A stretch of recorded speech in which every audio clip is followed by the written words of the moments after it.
Hey, I must have the absolute best job in the whole world. Because you see, I haven't done a darn thing yet today, and you've already given me a round of applause.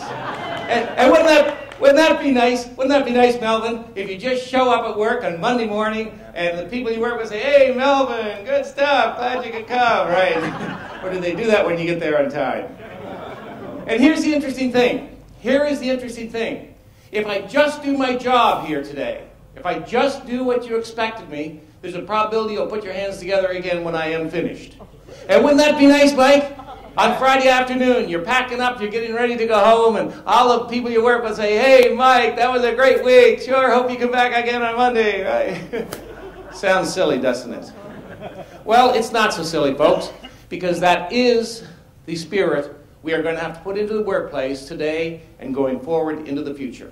We cannot keep on working in these top-down, autocratic, bureaucratic cultures that we have experienced over the past 30, 40, 50 years. There is a whole bunch of trends that are now taking place that will just make that unattainable. And there's three major reasons, but one of the major reasons is the kind of people that you will be working with and who will be working for you over the next 15 years. In fact, we are going to see in the next 15 years more transition in the workplace than we have ever seen in history.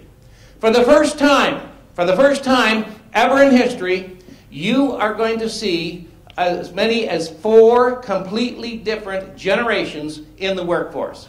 Now, many of you are familiar with some of them, and you've heard many stories about them. Of course, there's the traditionalists. You all remember the traditionalists? They were those people who were born up to about 1945, 47, depending on what historian you are reading. But these are the people you could always recognize because they came to work every day with the patches on their elbows, right, and the little shirt pocket protectors in their shirts. And they were very duty-bound, and they were very loyal. And they came to work every day. They started at 9 o'clock, they finished at 5 o'clock, and they worked, and then they got, at 65 years old, they got a gold watch, and then they went home and retired and died. Actually, here's an interesting statistic. I don't know if you know it. People who do work at the same job all their career and retire at retirement age, which has traditionally been 65 years old, how long do they live afterwards? Does anybody know the answer to that? 2 years. 80% die within 2 years. Well, here's the good news, folks.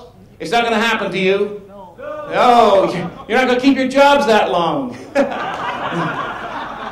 And then after them, of course, came the baby boomers, and called the boomers because they were such an explosion, a boom in the workforce. And there's been about 70 million of them have come through the workforce over the last 30 years. And they are now beginning to retire. The oldest of them are just up around 63, 64, 65 years old. And it is predicted that about 50 million of them are going to be retiring in the next 15 years, just in North America. And the interesting thing about the baby boomers is they rebelled against everything the traditionalists stood for. And they wanted to change everything. And they did. They changed the way we work. They changed the way we socialized. But then, and like I say, about 50 million of them are now going to be leaving the workforce, and you're going to hear a big sucking sound coming out of many professions. And that's going to cause a lot of shortages. Why? Why is there going to be shortages? And that is because the next generation that came along, called the Gen Xers, were a very small generation. And you know why they're called Gen X? Because nobody knew what they stood for. In fact, you know what the historians are now saying? That the number one thing the Gen Xers are going to be well known for is that they were the first generation to openly sleep together before they got married. And then along behind them, and again, they were the early adopters of the new technologies and so on. But then behind them came another generation called the Gen Ys. Another fairly small generation. But they were the early users of all the great technologies. In fact, when the Gen Ys were born, after the doctors cut the umbilical cord, the mother put a cell phone in their hand. And the cell phone has become the longest umbilical cord ever in history. And these Gen Xers have kind of changed the way we work. They are now the people who are causing us to be twittering as I speak right now and working with our computers. And in fact, you will always recognize the Gen Ys, because if you go to a restaurant, a couple will be out on a date and they'll be sitting there texting each other. And this is the way they communicate. This is the way they communicate within families. But now there's another generation coming along. And they're known as the millennials. Who's heard of the millennials? Have you heard that word? The millennials. And these are the kids, by the way, these are the kids that were born around 1989 and later. So they are just coming into the workforce. But here's the interesting thing about the millennial kids. They are going to be the next boom generation. They say there's going to be just in North America, 30 and 40 million of them come into the workforce. So it's just going to be a big hump. Just like the boomers are kind of leaving, now the millennials are coming in like a big tsunami. So you better get to know them.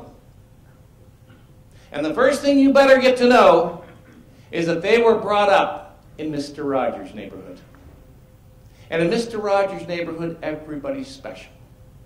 And everybody's special just because you're special. Now, we were special. We were special if we got a summer job. Or we were special if we come home with an A in our report cards. Or we were special if we hit a home run. But not in Mr. Rogers' neighborhood. In Mr. Rogers' neighborhood, you came home with a trophy and you didn't even have to play in the game. And these kids, as they were growing up, were always treated special because they had a different kind of parent. And the parent has become known as the helicopter parent. Has anybody heard that term? The helicopter parents? And so as these kids were going through the school system, the parents were whoop, whoop, whoop, whoop, whoop around, looking after them all the time. And if little Johnny got into trouble at school, it was never little Johnny's fault. It was the teacher's fault. Or it was the principal's fault. Or it was the system's fault. And now these kids are coming into the workforce en masse. And guess what? They are still special. And do any of you do performance evaluations in your work? You do a performance evaluation. And this is actually happening. I am working with organizations where this is happening. You'll do a performance evaluation on one of these millennial workers. The next day, you'll get a visit from one of the parents saying, "You didn't rate my son high enough. I know he's a harder worker than that. You're just picking on him. Or you're just trying to make him fit onto this bell curve." Well, and here's something else you should know about them. They don't want jobs. They do want to be engaged in meaningful work. They want to provide that work in an organization that has a collaborative culture with a high standard of ethics for about 18 months or so. And then they want to go hitchhike around Costa Rica.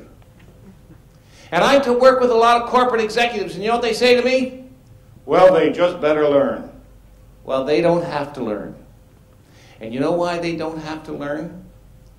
Because remember I said that there's going to be a worker shortage, a big massive worker shortage in many critical professions? You know who's going to make up the shortage in these professions? The boomers. They're coming back. They're coming back as ROCs, R-O-C, retiree on call. And they're coming back by the thousands. But guess what? They don't want jobs.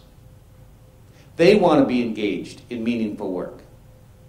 They want to provide that work in an organization that has a collaborative culture with a high standard of ethics for about 18 months or so. And then they want to go travel around Europe. So here we have, folks. Here we have these two completely different generations of workers with opposite backgrounds, opposite technical skills, opposite education, opposite experiences, with the one single mindset.